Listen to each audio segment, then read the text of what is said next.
Juste avant de recevoir Villebrequin, qui vont être avec nous après pour toute la fin de d'émission, on a Étoile qui nous a préparé une petite chronique. Et là, j'ai hâte, c'est maintenant.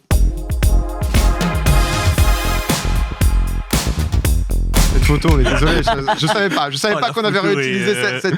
La photo est iconique. Mais c'est vrai qu'on n'a pas de photo de toi, Étoile. Prochaine fois, on va te faire des photos. Étoile, tu voulais nous parler de l'histoire de quelqu'un qui... c'est de la merde. C'est de la merde. On t'a laissé dans ton... Tu veux de la merde. Voilà, on est en train de se perdre. Non, tu voulais nous parler de Louis Braille. Alors en gros, pour vous expliquer, parce que ça peut sembler un peu particulier, vous pouvez vous dire, oh non, on va se faire chier. En fait, Louis Braille, c'est la personne qui a inventé le braille, donc le système d'écriture en relief pour les aveugles, pour les non-voyants. Et en gros, moi, je ne connaissais pas du tout l'histoire de Louis Braille. Je savais juste qu'il avait créé l'écriture braille et je ne savais pas qui il était. Et une fois, il y a très longtemps, pendant que je regardais Question pour un champion, on avait une question sur Louis Braille. J'avais tapé son nom sur Wikipédia et j'étais tombé sur l'histoire de ce type-là. Et c'est incroyable. En fait, c'est vraiment incroyable. Il a une histoire de fou. Il a vraiment une histoire de fou. Et je me suis dit... Oh, ça peut être pas mal d'en parler parce que les gens vont être impressionnés parce qu'il y a de l'ego, il y a plein de trucs. Il y a vraiment plein de trucs et surtout que moi, j'aime beaucoup cette chose-là de des fois, t'as pas de chance dans la vie, c'est pas de chance. Et puis, tu te dis, vas-y. C'est un shonen, quoi. C'est un shonen. C'est full shonen. Ouais, c'est vraiment shonen. Ce mec-là est trop fort. J'en parle comme si c'était comme ça, mais c'est Loulou Braille, quoi. c'est Loulou. Et je suis sûr que ça aurait été un Loulou s'il était encore là maintenant, mais voilà. Donc, on va en parler de Louis Braille. Je vais faire plusieurs parties parce qu'en fait, je me suis rendu compte en faisant des recherches sur Louis Braille qu'il y avait beaucoup de gens et beaucoup d'inventeurs qui avaient inventé des choses quand ils étaient très jeunes. Okay. Puisque la chose qu'on va retenir quand on va parler de Louis Braille, c'est qu'on parle de quelqu'un qui a trouvé ce système-là quand il avait 9-10 ans. C'est-à-dire que, oui, on parle de 9-10 ans. On parle de... C'était d'autres époques. Il a inventé le braille, quand même. Voilà, on parle de quelqu'un qui, quand même, avait des recherches et discutait avec des gens qui avaient 40 ans de plus que lui. Donc, voilà, on en est sur là. Quand on pense à des génies comme ça, des personnes qui ont marqué leur domaine, moi, je pense à Blaise Pascal. Et en fait, il va avoir un lien entre Blaise Pascal et Louis Braille, puisqu'en fait, c'est Blaise Pascal, que vous voyez, Blaise, il a inventé des milliards de choses, mais une chose qu'il a inventée, c'était sa calculatrice à cadran. Il a inventé ce qu'on appelle une pascaline, qu'on peut voir. Et en fait, comment il a fait ça ? Il a été motivé par son père qui était un savant exceptionnel. Et en fait, vu que son père était collecteur des impôts, Blaise Pascal, il a 18 ans, qu'est-ce qu'il se fait ? Est-ce qu'il va sur Tinder ? Non ! Blaise Pascal, qu'est-ce qu'il fait ? Il se dit « Oh, mais si mon père a besoin de moi, je vais faire une calculatrice de A à Z pour lui faciliter la vie. » Assez compacte, a priori. Assez compacte. Et du coup, il a été motivé par la relation qu'il avait avec son père et les relations que lui apportait son père pour pouvoir faire ça. Et dites-vous que il y a une chose qu'il faut retenir dans Blaise Pascal, c'est qu'il était tellement fort et il était tellement en avance sur son temps que Descartes lui-même, lorsqu'il a lu les travaux de Blaise Pascal, il l'a regardé et il a dit « C'est pas lui. C'est pas lui. » Ah oui, il le croyait pas. Il a dit « C'est pas lui, c'est son père. » Et alors que c'était vraiment Blaise Pascal. C'est un rageux. C'est un le seum Descartes, on le connaît pour ça aussi. Descartes, il a trop le seum. Il a tweeté, gros, il est deck. Et du coup, dites-vous que cette calculatrice que vous voyez, il y a quelqu'un qui s'est battu pour la faire. Il a tout donné pour la faire, mais il n'a pas réussi à la faire. Et cette personne qui s'est battue, c'est un random, je ne sais pas si vous connaissez, il s'appelle De Vinci. Léonard. Le mec qui faisait des schémas d'hélicoptère. Ouais, tu sais, incroyable. Tu sais, le gars, genre, il a fait une meuf, il l'a appelée à Jo, enfin, bizarre. Mais du coup, voilà, il n'a pas réussi à le faire, et Blaise Pascal, à 18 ans, ouais, tu vois, pense, De Vinci. En vrai, si on a une image, ça m'arrange. Ils l'ont pas, ils sont dans la merde. mais du coup, voilà. Tout ça pour vous dire qu'il y a eu beaucoup de gens qui ont, dans un très jeune âge, ils se sont battus pour faire des choses et des inventions de fous. Et en fait, il y a une petite transition qui est sympa entre Blaise Pascal et Louis Braille, parce qu'on va parler de Louis Braille, c'est que Blaise Pascal, il a été très animé par la relation qu'il avait avec son père. Et Louis Braille a aussi été très animé. Juste en termes de date, on en est où des deux protagonistes c'est à peu près du 18e. Blaise Pascal, je l'ai pas. C'est sur le même siècle, les deux. Mais je crois que oui. Tu me mets un peu dans la merde là-dessus. Je voulais pas. Blaise Pascal, il est mort en 1662. Ouais, il est né en 1623. C'est du 17e. Blaise Pascal du 17e et Louis Braille, on est sur du 19e. Louis Braille, il est né en 1809, il me semble. Ouais. Okay. C'est 1809, Louis Braille. Okay. Donc on est à peu près dans une évolution, tu vois. On se bascule, on commence sur le 17e et après on va aller sur le 18e. Et du coup, comme je te dis, Blaise Pascal, relation de fou avec son daron. Et Louis Braille, qu'est-ce qui se passe ? C'est quoi l'histoire de Louis Braille ? On est en 1809, il naît à Couvray, une petite bourgade à 40 km de Paris. Il est dans une maison exceptionnelle qu'on peut voir, maison de fou. Belle petite baraque. Ouais. Il se régale. C'est 150 mètres carrés, net vendeur. Mais c'est plein imprimé sud en 3D plus. ou Plein pas sud. Ouais, Et c'est ça. imprimé pas en 3D, incroyable. mais voilà. Et en fait, le père de Louis Braille, c'est quoi son métier? Il est bourrelier, il fait des outils, il fait des choses pour les chevaux, il fait plein d'outils comme ça. Et qu'est-ce qu'il a dans son atelier quand tu travailles pour faire des choses et travailler tes mains? T'as des marteau. outils coupants. Oh non. On est d'accord. Bien Ouais. sûr. Il s'est blessé aux yeux. Et notre cher Louis Braille avait 3 ans et il était dans l'atelier. Il commence à se balader sur son petit escalier, à faire comme ça là, et boum, ça lui prend dans l'œil. Oh, merde. Ça lui prend dans l'un de ses 2 yeux, et du coup F pour lui. Et 2 ans après, il perd totalement la vue, à Ok. 5 ans. Donc ça attend. Un peu gangréné, quoi. Il est gangréné Ouais. parce qu'il Ok. avait perdu la vue d'un seul œil à 3 ans, et à 5 ans, c'est terminé. Il est dans le noir. C'est-à-dire à 100%, il est totalement dans le noir.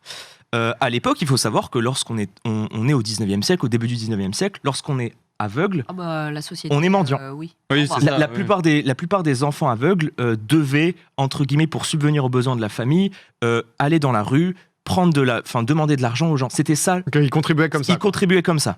Sauf qu'en fait, le père de Louis Braille avait confiance en son fils. Il était vraiment persuadé dans sa tête que c'était quelqu'un de spécial. Il se disait... Oh, tire à loin, t'as du cran, Mino, va jouer aux Lakers, tu vois. Il était vraiment comme ça, t'as du cran. Et en fait, son père y a cru. Et il y a cru de A à Z parce qu'il se disait, mon fils, il va y arriver. Donc, qu'est-ce qu'il s'est mis? Son père, sans s'en rendre compte, avait presque mis au point un truc assez sympa. C'est qu'il avait une planche de clous dans son atelier et il a mimé les lettres. Ok. Et du coup, Louis, il mettait ses mains dessus et il se disait, ah, ça c'est le A, ça c'est le B. Il faisait l'alphabet en Il faisait gros en clou. l'alphabet Ok, comme ça. d'accord. Ok. Et en fait, c'est assez beau de se dire que ce qui a enlevé la vue de Louis Braille, c'est-à-dire les outils de son père, lui a redonné l'espoir d'apprendre les lettres. C'est venu de la même chose. Ouais, ouais. Le clou. En fait, ce qui l'a tué lui a redonné la vie. C'est-à-dire que Incroyable. c'était quand même bien joué. Alors, on commence comme ça. Il a 7-8 ans quand il se passe ça. Et à 10 ans, son père, qui avait de l'argent, et ça, c'est un truc qu'il faut retenir, c'est qu'il avait la capacité de le faire, Ouais. parce que s'il n'avait pas de l'argent, ça aurait été la merde. Il commence à 10 ans à aller à l'INJA, c'était l'Institut pour les jeunes aveugles. Et en fait, il va dans cet institut dans les jeunes aveugles, qui à l'époque était dans le 5e arrondissement, qui existe encore aujourd'hui, qui est, je crois, boulevard des Invalides, 200 ans plus tard. Et il arrive comme ça, et c'est un crack. Il est trop fort. Il arrive à l'école, c'est du jamais vu. Il a un level de fou, il a une mémoire exceptionnelle, il est beaucoup plus rapide que les autres enfants, il est hyper motivé par l'école, il est animé, les gens se disent, ce mec-là, il a quelque chose de spécial. C'est Il est à pas, part. c'est pas un être humain comme les autres. Et en fait, il faut savoir qu'à l'époque, il y avait un petit système pour permettre aux gens de lire.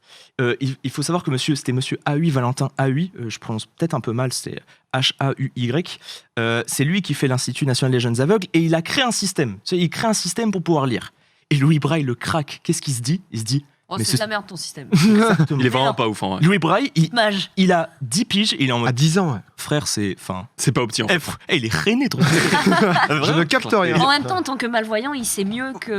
Et là... Oh, mais Marie... Oh là Oh, là petite là là transition. là. Oh, Marie, non. Marie, c'est exactement ça. Je bois. C'est qu'en fait, Louis Braille était aveugle, là où les gens qui faisaient ce système-là ne l'étaient pas. Ah oui. Donc, il a vraiment pu ressentir ça.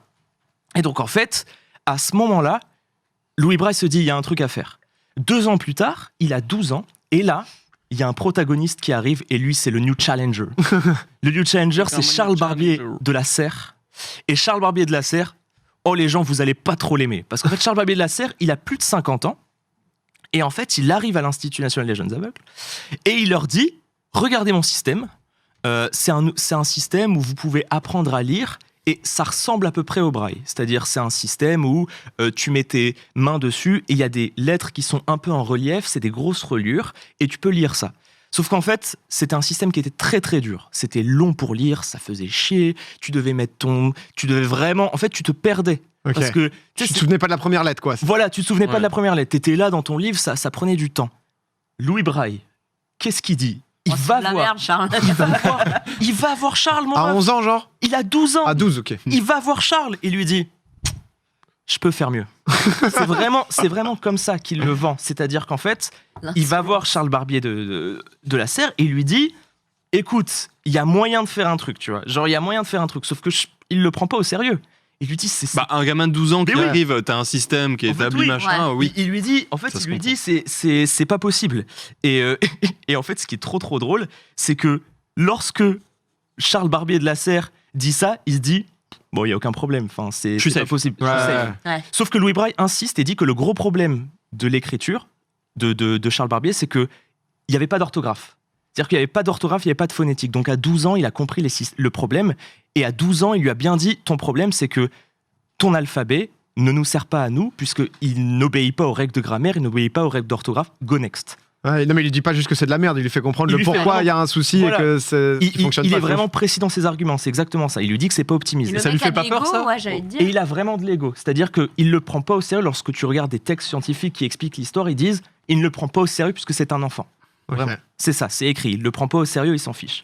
Donc Louis Braille, qu'est-ce qu'il fait shonen, dans sa chambre, day to day, work hard, play hard, tous les jours, il bosse, tu vois. Genre, il bosse. Et en fait, en 1825, 4 ans après la visite, il a 16 ans, et c'est le moment. Le Braille sort.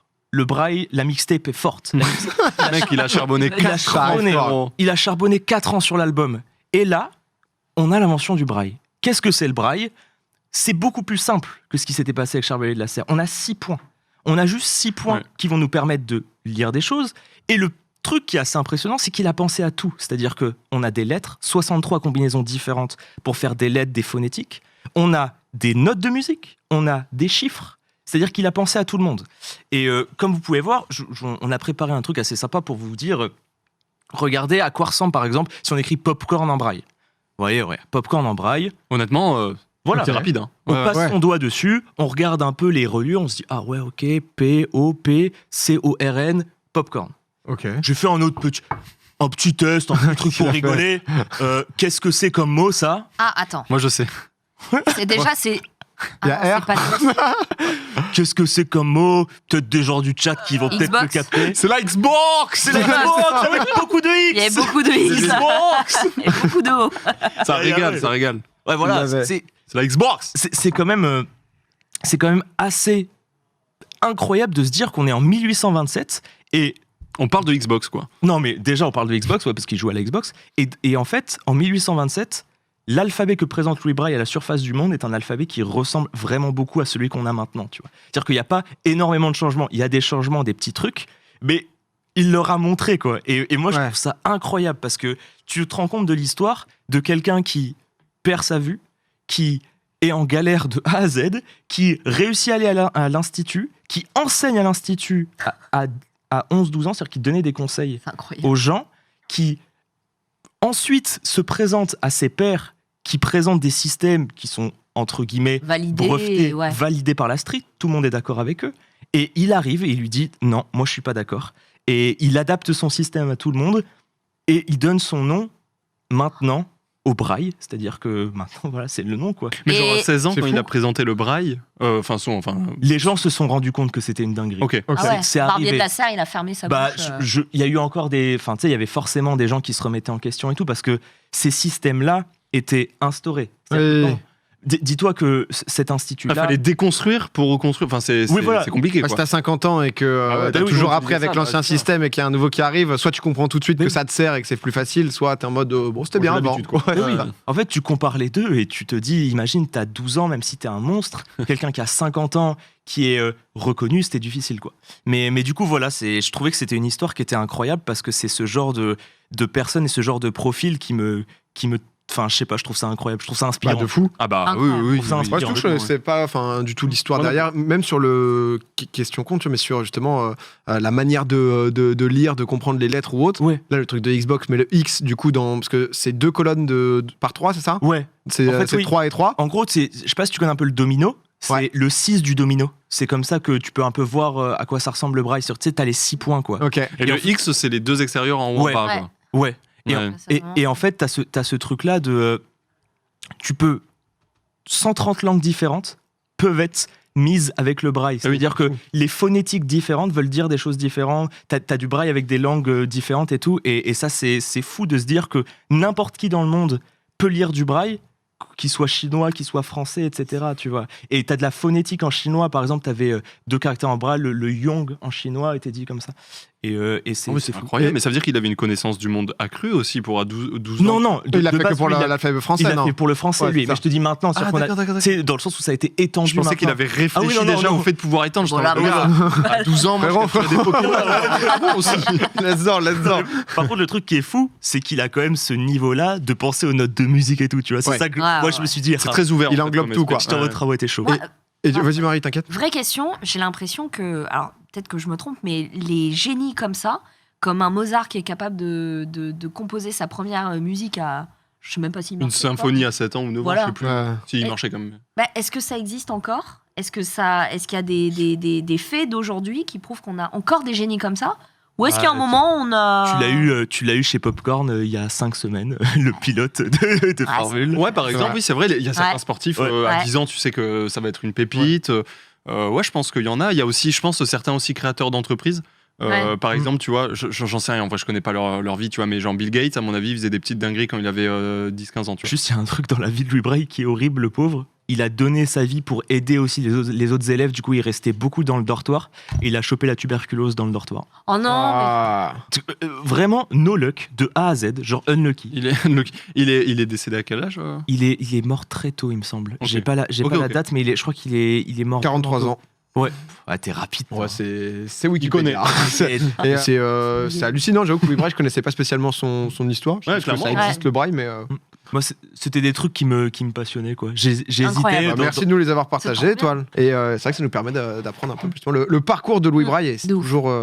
tu te dis, ouais... En fait, je pense que la différence aussi, c'est l'accès à l'information. C'est-à-dire que ce que tu as dit qui était important, je pense, c'est l'argent. C'est-à-dire que Louis Braille était... Enfin, son père avait quand même un peu d'argent, dans le sens où c'est pas genre on a besoin de sous, donc va mendier ou c'est rien. Mais là où maintenant, c'est peut-être plus facile d'avoir accès aux connaissances. Là où à l'époque... peut-être. Enfin, mais différemment, ça dépend des domaines aussi, parce qu'il y a toujours des gens qui sont hallucinants et giga smart.